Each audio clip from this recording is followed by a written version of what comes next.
فرزند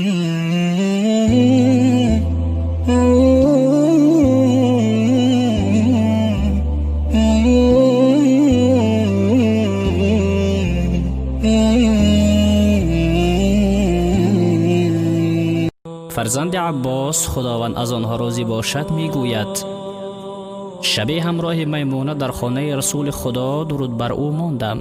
سپس او حدیثی را که قبلا بیان شد ذکر کرد و گفت رسول خدا درود بر او در دعایش چنین میفرمود اللهم اجعل فی قلبی نورا و فی بصری نورا و فی سمعی نورا و عن یمینی نورا و عن یساری نورا و فوقی نورا و تحتی نورا و امامی نورا و خلفی نورا و جعل لی نورا.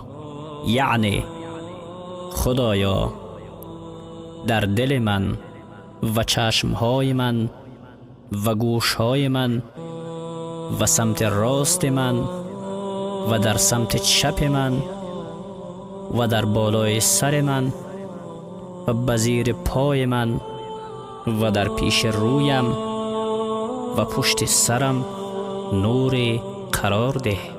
حدیث بخاری کتاب دعا، دعای بیدار شدن از خواب در هنگام شب، بابی 7.